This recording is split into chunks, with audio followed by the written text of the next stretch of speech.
Welcome to episode 323 of Lucretius Today.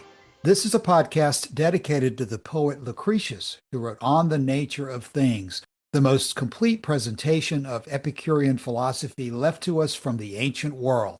Each week we walk you through the Epicurean text and we discuss how Epicurean philosophy can apply to you today. If you find the Epicurean worldview attractive, we invite you to join us in the study of Epicurus at EpicureanFriends.com, where we discuss this and all of our podcast episodes. This week we're continuing in Book 1 of Cicero's Academic Questions from an Epicurean perspective.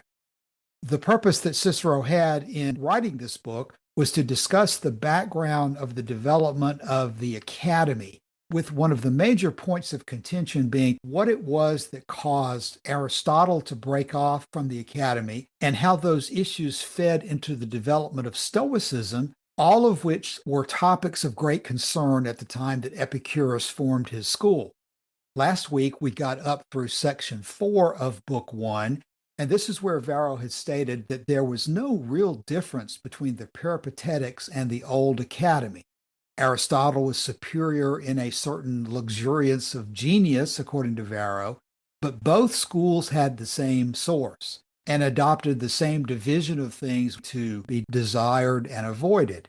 And this is where Varro used the illusion of not wanting to be like a pig teaching Minerva, because he's thinking that all of these issues are so well known to Cicero and the other people that he's speaking with that it might not need to be discussed. But it was important to understand that Socrates, in bringing philosophy down from the heavens, had taken the position that he was not going to give positive positions about major issues in philosophy. He was going to talk about ethics and virtue in lieu of trying to understand the nature of the universe, which had been the goal of most of the philosophers up to that point.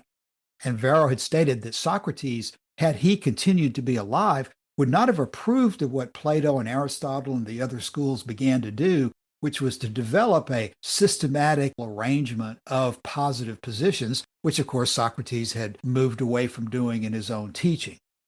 What we'll do today is proceed into section 5, which begins with an interlude in which Atticus the Epicurean tells Varro that he's very much interested in Varro explaining all of these issues, and especially that Varro explained them in Latin, which was the native tongue, of course, of the speakers in this dialogue, with the implication that the really important thing in being able to understand philosophy and being able to understand what's being discussed is to be able to express these terms in words that you yourself understand. And the place where Varro is about to start is that he is going to explain the basic three divisions that most all of the schools shared. In Epicurean terms, we talk about physics, ethics, and canonics. But the basic approach is to say whatever it is you're going to say about the nature of the universe, whatever you're going to say about the nature of how to live, and whatever you're going to say about knowledge, whether it's possible and how to obtain it. And that threefold division, it's what's going to be discussed in section 5. And so we'll move right into that when Joshua is ready. I entreat you, however, said Atticus, I entreat you to go on, Varro, for I am greatly attached to my own countrymen and to their works, and these subjects delight me beyond measure when they are treated in Latin, and in such a manner as you treat them. And what, said Cicero, do you think that I must feel who have already engaged to display philosophy to our nation? Let us then, said Varro, continue the subject, since it is agreeable to you. And then this is Varro speaking the rest of this section. A threefold system of philosophizing, then, was already received from Plato. One on the subject of life and morals, a second on nature and abstruse matters, the third on discussion and on what is true or false, what is right or wrong in a discourse, what is consistent or inconsistent in forming a decision. And that sentence I'm going to also read in Rackham. There already existed then a threefold scheme of philosophy inherited from Plato. One division dealt with conduct and morals, the second with the secrets of nature, the third with dialectic and with judgment of truth and falsehood, correctness and incorrectness, consistency and inconsistency in rhetorical discourse. Now back to the Young translation. And that first division of the subject, the division of living well, they sought in nature herself, and said that it was necessary to obey her, and that that chief good to which everything was referred was not to be sought in anything whatever except in nature. And they laid it down that the crowning point of all desirable things, and the chief good, was to have received from nature everything which is requisite for the mind, or the body, or for life. But of the goods of the body, they place some in the whole, and others in the parts. Health, strength, and beauty in the whole, in the parts, soundness of the senses, and a certain excellence of the individual parts, as in the feet, swiftness, in the hand, strength, in the voice, clearness, in the tongue, a distinct articulation of words. The excellences of the mind, they considered those which were suitable to the comprehension of virtue by the disposition, and those they divided under the separate heads of nature and morals. Quickness in learning and memory they attributed to nature, each of which was described as a property of the mind and genius. Under the head morals, they classed our studies, and I may say our habits, which they formed partly by a continuity of practice and partly by reason. And in these two things was contained philosophy itself, in which that which is begun and not brought to its completion is called a sort of advance towards virtue. But that which is brought to completion is virtue, being a sort of perfection of nature, and of all things which they place in the mind, the one most excellent thing is virtue. Those things then are the qualities of the mind. The third division was that of life, and they said that those things which had influence in facilitating the practice of virtue were connected to this division. For virtue is discerned in some good qualities of the mind and body, which are added not so much to nature as to a happy life. They thought that a man was, as it were, a certain part of the state and of the whole human race, and that he was connected with other men by a sort of human society. And this is the way in which they deal with the chief and natural good. But they think that everything else is connected with it, either in the way of increasing or of maintaining it, as riches, power, glory, and influence. And thus a threefold division of goods is inferred by them.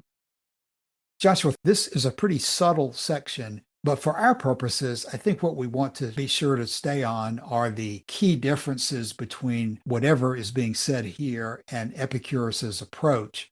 In general, much of what is said here is something that overlays very well onto Epicurus's own division, but some of it does not. And the first thing that I would point out in which care has to be taken is where Varro says that the third division is on discussion and on what is true and false, what is right or wrong in a discourse, what is consistent or inconsistent in forming a decision.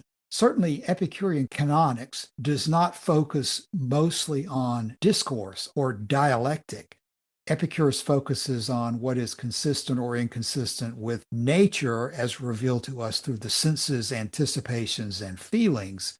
And while we certainly are going to want to be consistent and not inconsistent in the decisions that we make, dialectic is not the basis of this for Epicurus. The basis for Epicurus is nature as the ultimate authority. And Epicurus does not put nature's ultimate authority in dialectic, but in the senses, anticipations, and feelings, the faculties that nature herself has given.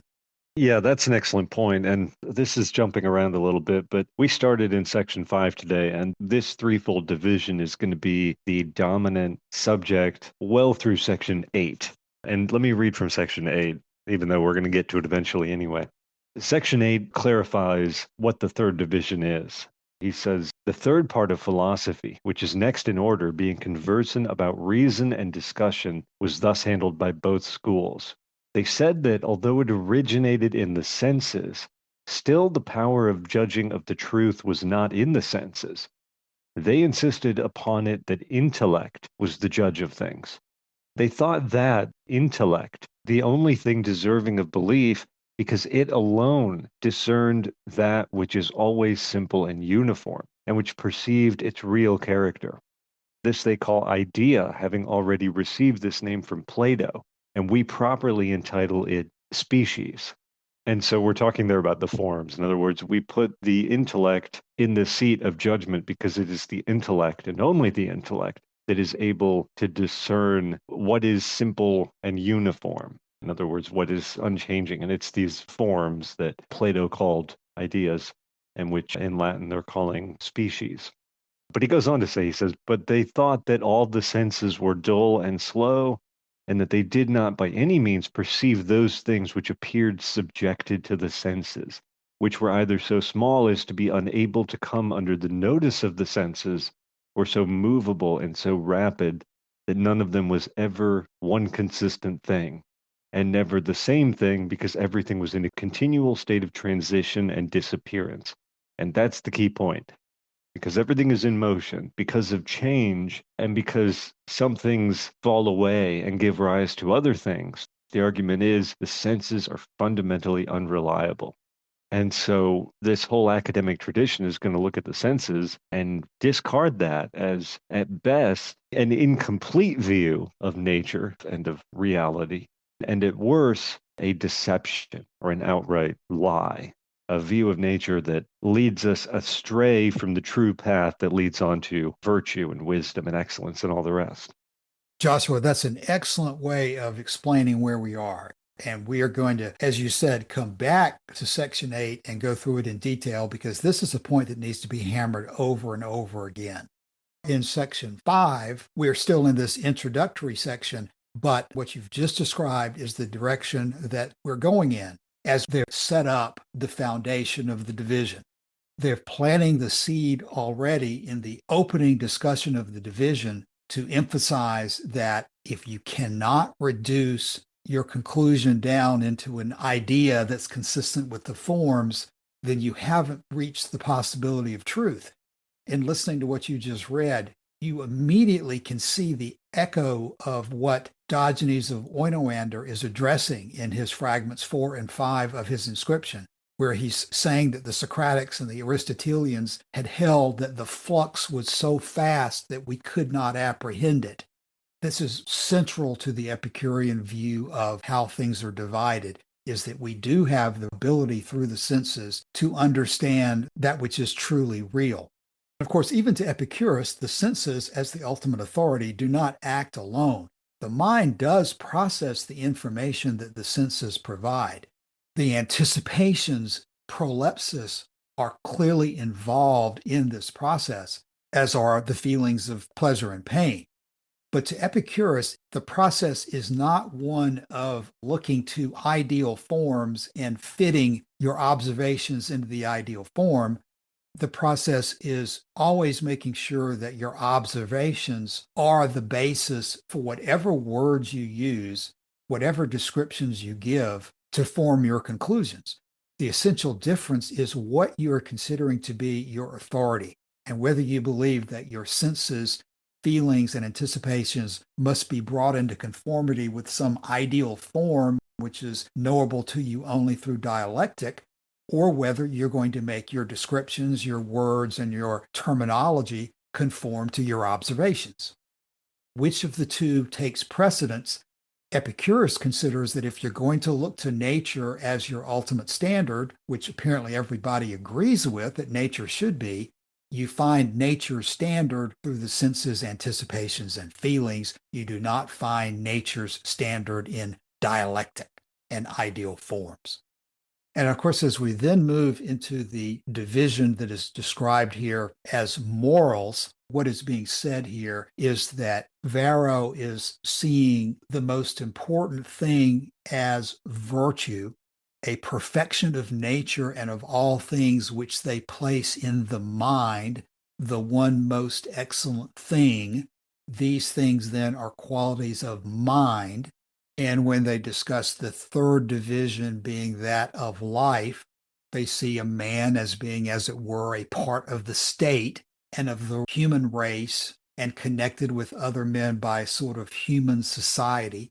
And while that terminology is reconcilable with the way Epicurus looks at things, it's clear, especially in Lucretius's description of the development of society, that society develops naturally and not as a result of the action of any kind of supernatural force or ideal forms of virtue that constitutes the chief force in bringing it about. Human society to Epicurus is a function of nature, and we develop our morality through practical interaction with other human beings and not through a dialectical discussion of any kind of supernatural or overarching virtue to which we need to conform. And with that, we come to the end of section 5, and Varro continues on in section 6, explaining how this threefold division of philosophy and threefold division of goods is pursued further. Section 6 starts this way. And these are those three kinds which most people believe the Peripatetics speak of. And so far they are not wrong, for this division is the work of that school. But they are mistaken if they think that the academicians, those at least who bore this name at that time, are different from the Peripatetics. The principle and the chief good asserted by both appeared to be the same, namely to attain those things which were in the first class by nature and which were intrinsically desirable, the whole of them, if possible, or at all events the most important of them. But those are the most important which exist in the mind itself, and are conversant about virtue itself. Therefore, all that ancient philosophy perceived that a happy life was placed in virtue alone. Okay, we're dealing with the threefold division of philosophy as well as a threefold division of goods. And to kind of get a handle on this, let's re-examine this more closely. So in the second little paragraph in section 5 here, Varro says, a threefold system of philosophizing then was already received from Plato, one on the subject of life and morals, a second on nature and abstruse matters, the third on discussion and on what is true or false, what is right or wrong in a discourse, what is consistent or inconsistent in forming a decision. So we have those three divisions in philosophy. We have ethics, a second division on nature, so we can call that physics, dealing with what is the underlying foundation of nature. And then you've got the third division, which is on dialectic, on the true and the false, on what is right or wrong in a discourse. We're talking about things related to rhetoric. So those are the three divisions: ethics, nature, and logic. And then he's going to, over the next several sections, explain each division. And he starts with the first division, which is the division of ethics, the division of living well. And he says that they sought, for their understanding of that first division, they sought in nature herself, and said that it was necessary to obey her, and that the chief good to which everything was referred was not to be sought in anything whatever except in nature. And they laid it down that the crowning point of all desirable things and the chief good was to have received from nature everything which is requisite for, quote, the mind or the body or for life. Those are the three divisions of goods under the heading of ethics. This is why this is confusing. We've got three divisions of philosophy and three divisions of goods. The three divisions of goods are mind, body, and life. Or you could think of it as your lot in life, particularly things that are outside of your control. And so the whole rest of section 5 here is talking about these three divisions of goods. So those are your three divisions of goods. The goods of the body, they place some in the whole and others in parts of the body. And the swiftness of the feet, the strength of the hands, the clearness of the voice, the distinct articulation of words of the tongue, those are the parts. And then in the goods of the mind, the excellences of the mind, they considered those which were suitable to the comprehension of virtue. And those they subdivided under the separate heads of nature and morals.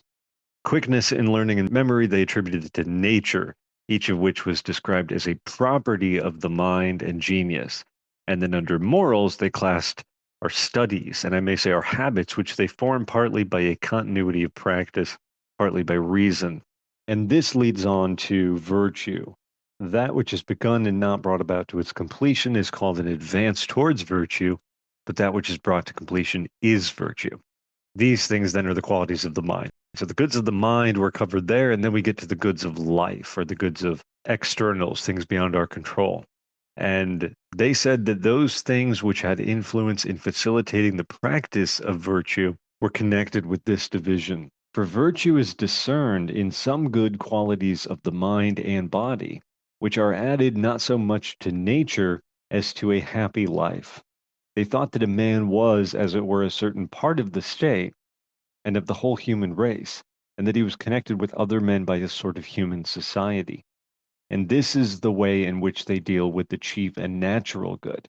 But they think that everything else is connected with it, either in the way of increasing or of maintaining it, as of riches, power, glory, and influence. So that's the threefold division of goods. And so next week, when we come to section 6, we are going to finish up the extended view of the first division of philosophy. This is kind of like what DeWitt talks about with the synoptic view. Sometimes you need the general view, sometimes you need the detailed view. So at the beginning, we got the general view of the three divisions. Now we're going through each one particularly. Next week, in section 6, we're going to come to the end of the ethical division, and that's going to take us into the division of philosophy that deals with nature. And we're going to deal with that until we get to section 8. Section 8 is going to give us the division of philosophy that deals with logic, the third division. And so when we start at 6 next week, we are still in ethics. We're still talking about ethics. So those three kinds, which most people believe the peripatetics speak of, we're still talking about the ethical division of the goods. And as you pointed out, Cassius, the whole purpose of this exposition is to explain not the divergence of peripateticism from Platonism or from the Academy, but how they are, in fact, similar to each other and how they are connected, how they're still essentially two halves of one system of thought, of which Stoicism is an offshoot. Yes, Joshua. Cicero is interested in these issues to a large degree because he knows that there's not only a division between the old and new academy, but more importantly, there is a division with the Stoics, because the offshoot and extension that the Stoics come up with is to focus on virtue itself being the only good. I think we've talked about this in a number of episodes, but the Stoics get disgusted with the idea that there is anything good in life besides virtue. They do not like the idea of seeing anything, particularly pleasure, that is not virtue, held to be good or an important part of life, because they want everything under their control and under the divine leadership of what they see as virtue, or this ultimate divine fire, which they consider to be good. So the big picture to keep in mind as we proceed is what you just said. The threefold division of philosophy goes hand in hand with this question of how you decide to consider the good. We've said many times that in Epicurean philosophy, there is nothing good but pleasure. We immediately, when we say something like that, hit upon the rocks of thinking, oh my God, are you saying there's nothing good in life but ice cream, cake, and sex and rock and roll? No, that is not what is being said. The big picture question that is being discussed by Varro, Cicero, Plato, Socrates, Epicurus, the Stoics, and everybody is a much higher level look at what are the logical divisions. How do you characterize these things in a single word or a single concept? And it's just impossible to do that without keeping in mind that when you state a concept, you have to also have some understanding of what you're saying, what the details are that go into those concepts. Is the good a single thing, such as virtue or pleasure? Yes. Are there many things that fall within those categories? The answer to that is also yes. Sex, ice cream, rock and roll are good, but they are not all that is good in life. And what these guys are looking for, it seems to me, is a way to explain this in understandable terms, just as all of philosophy divides down into physics, ethics, and the science of knowledge. we're also going to come to an understanding of what we consider the good to be, what we consider happiness to be. Most everyone is going to use the word happiness as the word to encapsulate their ultimate goal. But what does it mean when we say the word happiness? We have to have an understanding of the implications of that word. When Epicurus talks about pleasure, we have to have an understanding that pleasure is not limited to sensory stimulation. We have to have the overall picture at the same time that we have an understanding of how the details fit into the overall picture. So next week, when we come back in section 6, Varro is going to give us the explanation that you've discussed, Joshua, about what this threefold division of goods really is all about, and how, from Varro's point of view, that threefold division of goods is nothing different than what Plato and Socrates had said before. And from that, we'll understand better what Epicurus was saying as well in looking at this very same question. We'll come back and get into all of these details further next week. In the meantime, please drop by the forum. Let us know if you have any questions or comments about this episode or any of our other discussions of Epicurus. Thanks for your time today. We'll be back soon. See you then. Bye.